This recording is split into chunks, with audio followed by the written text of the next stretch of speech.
감정평가에 관한 규칙이 우리 시험에서 매우 잘 나와요. 어떤 애는 감정평가 6문제 중에서 감정평가에 관한 규칙만 3문제를 출제한 적이 있어요. 그래서 제가 지난주에 감정평가에 관한 규칙을 한번 읽어보십시오 그랬잖아요. 예전에 수업했던 거 한번 보십시오. 왜? 거기서 출제를 많이 하기 때문에 그래요. 그럼 이제 감정평가에 관한 규칙이 있는데 그 감정평가에 관한 규칙 5, 6, 7조에 감정평가할 때 원칙 3가지가 나와요. 이거는 아주 빈번하게 출제해요. 그러니까 감정평가에 관한 규칙 제5조를 봤더니 뭐라고 나오냐면 시장가치 기준 원칙 이렇게 나온다고. 이게 하나 있고 감정평가에 관한 규칙 제6조를 보면 감정평가할 때 현황 기준 원칙이 나오고 감정평가 규칙 제7조를 보면 개별 물건 기준 원칙이 나온다고. 그러니까 5, 6, 7조 감정평가 규칙 5, 6, 7조는 매우 우리 시험에서 빈번하게 출제된다. 그럼 5조의 내용을 보자고요. 여러분들 감정평가는 것은 부동산의 가치를 산정하는 가치요. 정확하게는 부동산의 가치가 아니라 물건의 가치를 산정하는 가치 계산, 가치 산정. 이게 이제 감정평가예요. 그래서 이렇게 표현해요. 가격 전문가는 감정평가사가 아니고 중개사고 가치 전문가를 감정평가사다 이렇게 해요. 그럼 감정평가는 이 가치를 산정하는 건데 근데 가치가 여러 개 있다는 거예요. 여기 시장 가치라는 게 있고 그 다음에 투자 가치라는 게 있고 교환 가치, 보상 가치, 보험 가치, 공익 가치 제가 다 못 쓰고 죽어. 왜? 가치는 여러 개 있으니까. 그럼 생각해봐요. 감정평가는 가치를 산정하는 것이다. 근데 가치가 여러 개 있다. 그럼 무슨 가치를 구해야 되는가? 무슨 가치? 이런 의문이 생긴다고. 그래서 감정평가에 관한 규칙 제5조에 뭐라고 했냐면 원칙을 적인 거야. 감정평가액은 시장 가치를 기준한다. 이거. 그러니까 가치가 여러 개 있는데 그 중에서 감정평가는 무슨 가치를 기준한다? 시장 가치를 기준한다. 됐죠? 네. 자, 그러면 원칙이 나왔으니까 예외가 나와야 되겠지? 그러니까 예외를 봤더니 이렇게 나와. 감정평가 규칙 5조 여기 1항이고 5조 2항에 다음의 경우에는 시장 가치, 유예 가치를 기준으로 결정한다. 이렇게 나온다고. 그럼 다음의 경우가 3가지. 이제 외우시는 거야.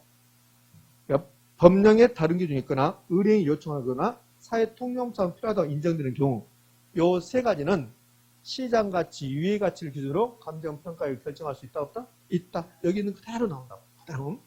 그럼 주로 나오는 것은 1번하고 2번. 4번은 잘 안 나와요. 봐요. 이렇게 나온다고. 법령에 다른 규정이 있는 경우에는 시장 가치, 유예 가치를 기준으로 감정평가액을 결정할 수 있다. OX, O. 의뢰인이 요청하는 경우에는 시장 가치, 유예 가치를 기준으로 감정평가액을 결정할 수 있다. 맞습니까? 모르죠.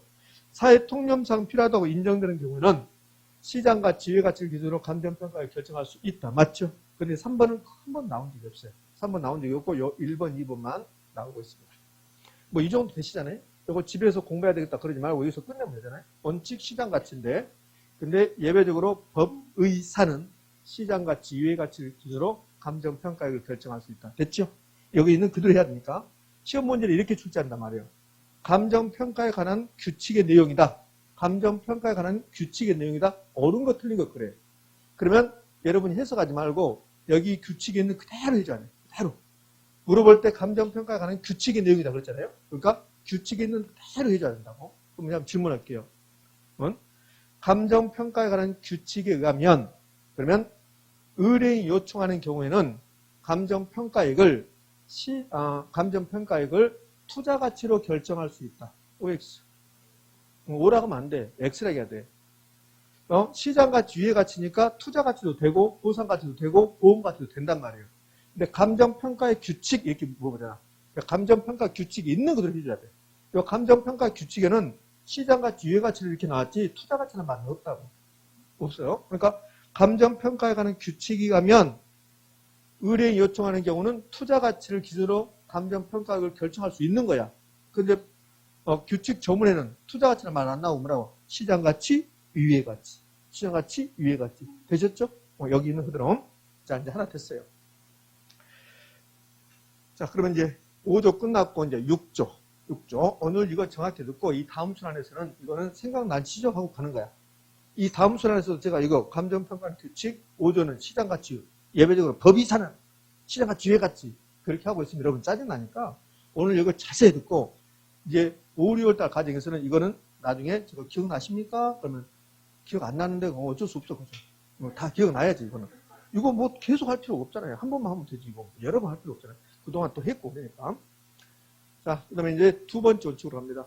두 번째 원칙은 여러분들 필기노트를 이제 109쪽으로 가면, 그러면 하단부에 이런 게 나와요. 5번, 감정평가에 관한 규칙 제6조 나오죠? 6조. 이걸 현황기준평가라고 해.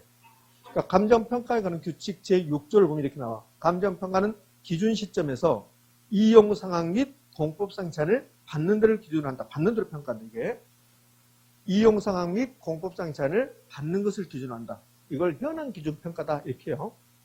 이런 뜻이에요. 이렇게 토지가 있습니다. 이 토지의 공부상 지목이, 지적법에서 보면 공부상 지목이 전입니다. 전. 다시 해요. 시골 가면 이런 거 많이 써요. 지목은 전인데 여기에 건물이 이렇게 있습니다. 그럼 이용 상황이 뭡니까? 이용 상황이 대지죠, 대지. 대지. 그럼 감정평가 규칙 제6조 보면 현황 기준 평가. 그럼 있는 그대로 평가하는 소리예요. 그러면 전으로 평가합니까? 대지로 평가합니까? 대지로 평가하는 거예요. 대지로. 대지로. 그럼 대지로 평가하는 게 현황 기준 평가. 이용 상황이 대지니까. 근데 이걸 전으로 평가했다. 그러면 이제 조건을 달아서 평가. 그걸 조건부 평가다, 이렇게 표현할 수 있는 거예요.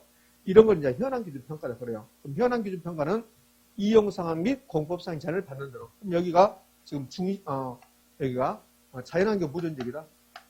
자보지역이다. 자보지역이면서 여기가 그린벨트다.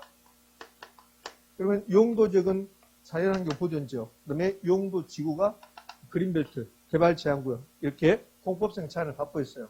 그 받는 대로 받지 않는 대로? 받는 대로. 있는 그대로 해야 되니까. 그럼 그린벨트에 소속돼 있다, 속해 있다. 그럼 그린벨트 속한 대로 자연환경 보존지역은 자연환경 보존지역인 대로 이렇게 평가하는 게 현황기준 평가. 이게 원칙.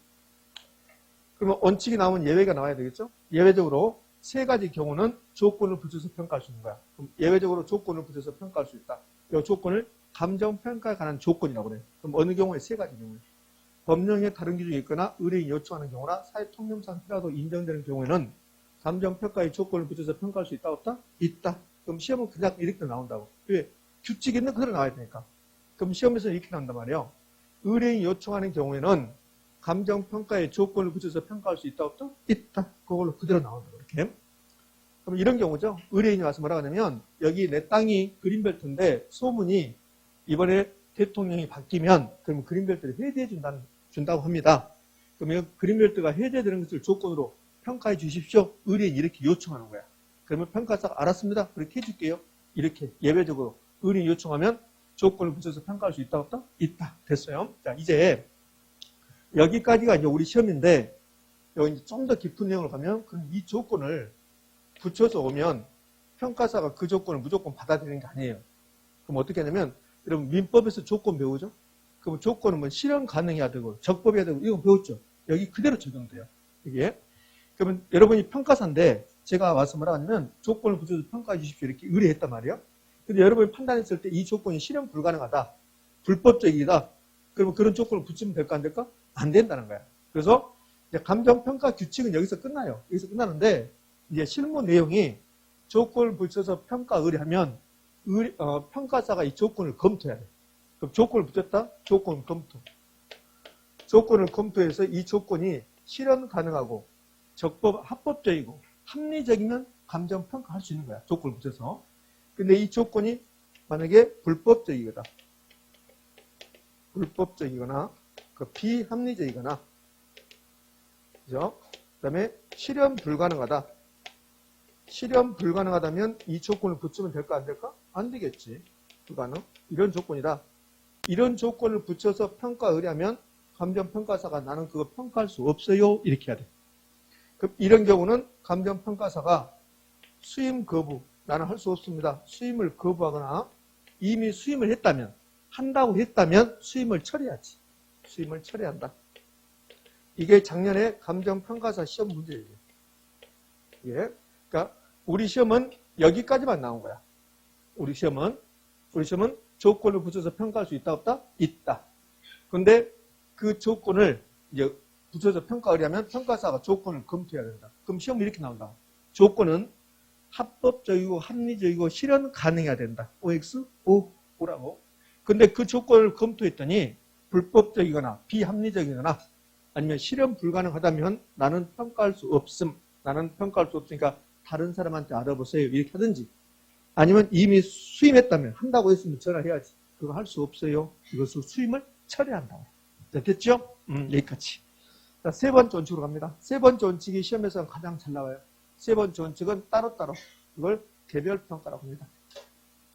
이미 다 알고 있을 거예요. 새로 처음 오신 분들은 잘 모를 거고. 그럼 세 번째 원칙은 감정평가할 때는 따로따로 해라. 자, 여기 토지 있고 건물이 있습니다. 그럼 부동산이 지금 두 개요. 그럼 감정평가하는 규칙 제7조를 보면 원칙이 감정평가는 대상 물건별로 개별로 해야 된다. 요거. 여기에 감정평가하는 규칙 제7조 1항이야. 요거 엄청나게 시험이 잘 나와요. 그럼 이건 따로따로 해야 된다. 이렇게 하시라고. 여기는 그대로 기억하지 말고 감정평가는 개별적으로 따로따로 해야 된다. 대상 물건별로. 그럼 토지, 건물이 있으면 토지 따로, 건물 따로 하는 게 이게 원칙. 그걸 우리가 일반적으로 개별평가라고 부르는데 감정평가에 관한 규칙 제7조에는 개별평가라는 말은 없음. 우리가 그냥 개별평가라고 일반적으로 붙여주는 거야. 그럼 원칙 따로따로 평가해라. 원칙. 근데 원칙 나왔으니까 예외 나와야 되는데 예외가 3개. 예외가 3개인데 일괄해서 평가할 수 있다. 구분해서 평가할 수 있다. 그 부분만 평가할 수 있다. 그 부분만 평가할 수 있다. 이렇게. 구분해서 평가할 수 있다. 일괄해서 평가할 수 있다. 자, 봐요. 원칙, 개별평가. 따로따로. 예외적으로 일괄해서 평가할 수 있다. 가치를 달리하면 그 부분만 평가할 수 있다. 그 다음에 마지막에는 가치를 달리면 구분해서 평가할 수 있다. 마지막으로는 어느 특정 부분만 그 부분만 평가할 수 있다. 이렇게 3가지가 나온다고. 자, 그럼 보자고요. 예외적으로 첫 번째 일괄평가인데 제가 이 일괄평가, 구분평가, 부분평가 붙여놨는데 우리나라 감정평가 규칙에는 일괄평가란 말, 구분평가란 말, 부분평가란 말 없어요. 없고 요 일체로 일괄해서 평가를 하는 경우 이런 경우를 평가 이론에서는 일괄평가라고 부르는 거라고. 그러니까 시험 문제에서 감정평가하는 규칙 이렇게 물어보면 일괄평가란 말, 구분평가란 말, 부분평가란 말은 안 나와. 일괄해서 평가할 수 있다. 구분해서 평가할 수 있다. 그 부분만 평가할 수 있다. 이렇게 나오는 거지. 지금 이해되셨죠? 이렇게. 자, 그러면 이 토지와 건물이 지금 2개인데 따로따로 평가하는 게 원칙인데 이 토지와 건물이 용도상 불가분한 게 있다. 일체로 거래되고 있다. 라고 한다면 일괄해서 평가할 수 있다 없다? 있다. 요거 3번. 3번. 2번은 일괄해서 평가할 수 있다. 1번은 일괄해서 평가할 수 없다. 그럼 없다고 하면 틀리고 있다. 이렇게 나오잖아요.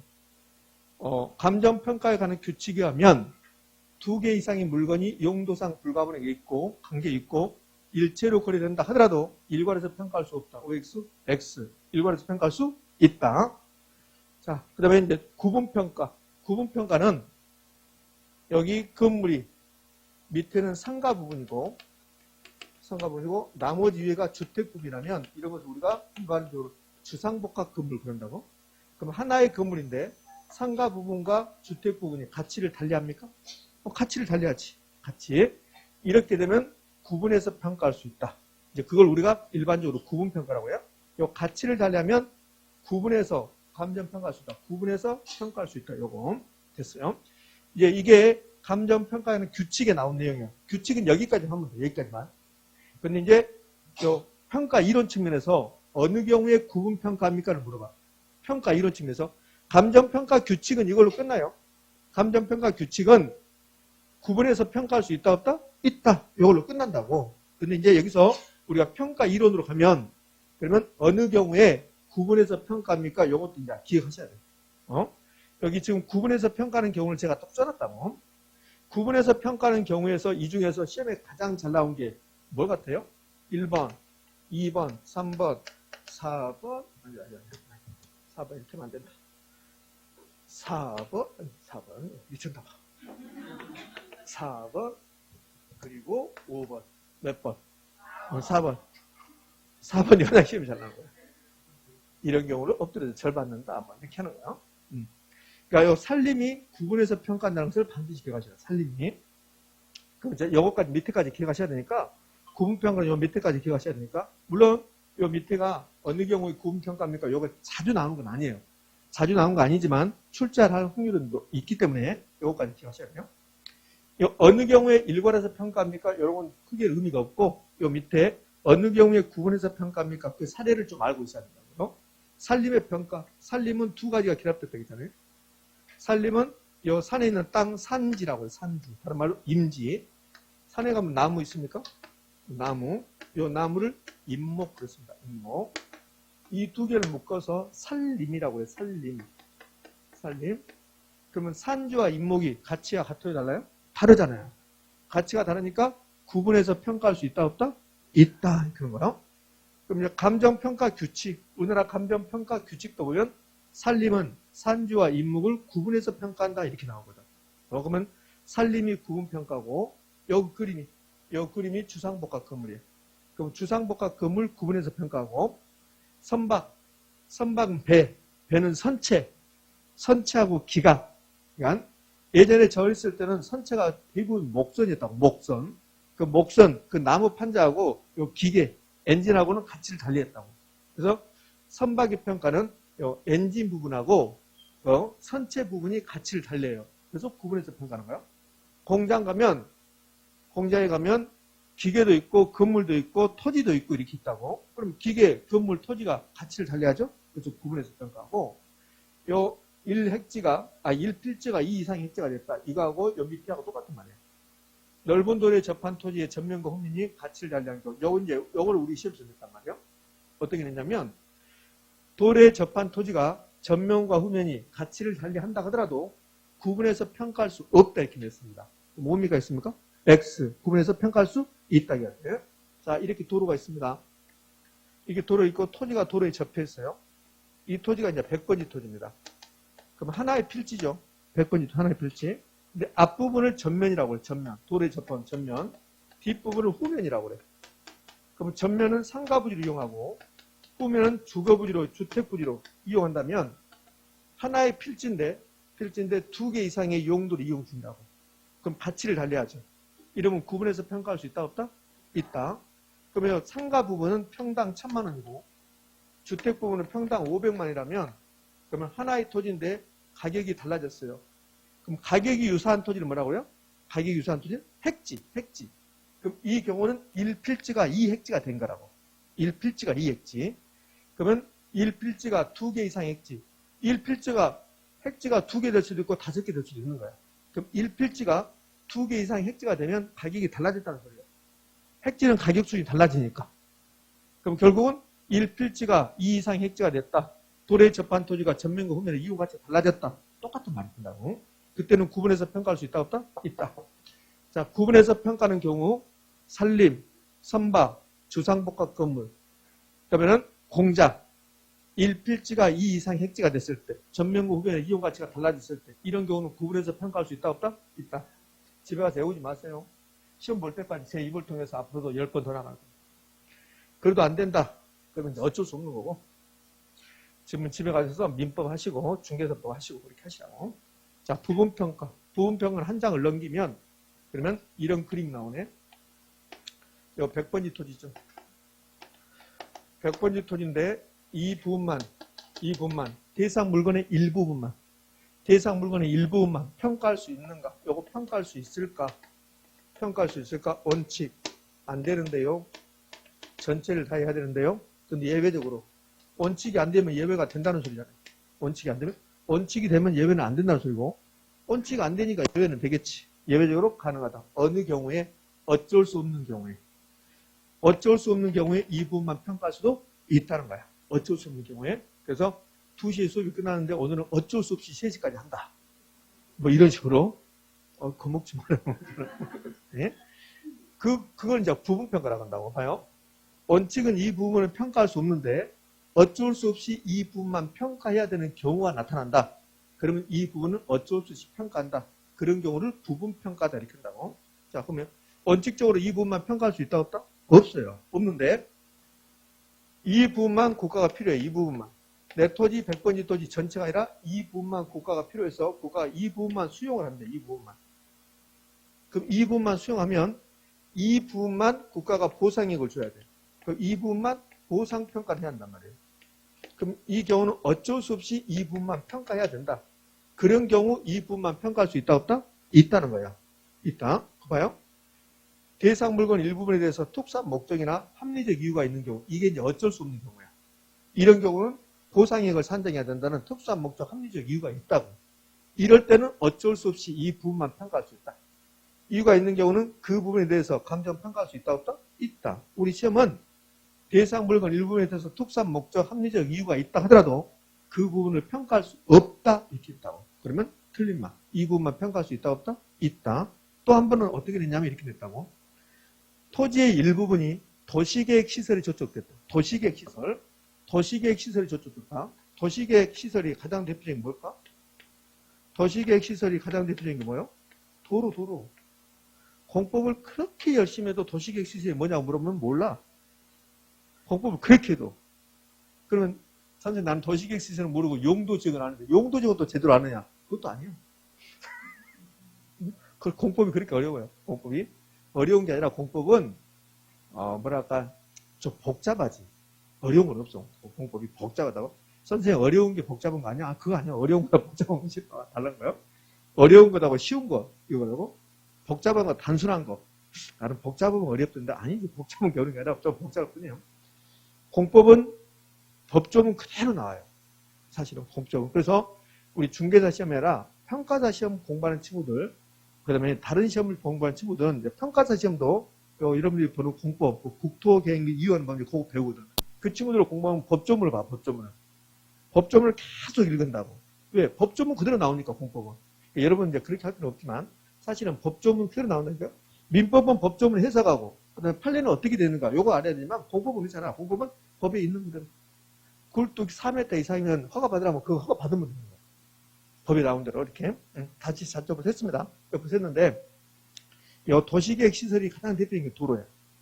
그럼 토지의 일부분이 도시계획 시설에 저촉됐다. 자, 이렇게 도로가 난다는 거예요. 이렇게. 그럼 토지의 일부분이 도시계획 시설에 저촉된 거야. 그럼 토지의 일부분이 도시계획 시설이 저촉된 경우에 이 부분만 평가할 수 없다가 우리 시험 지문이야. 그럼 OX, X 평가할 수 있다. 다 끝났어요. 자, 세 가지 원칙 끝났습니다. 너무너무 중요하니까 이 세 가지 원칙은 반드시 하셔야 돼. 봐봐요.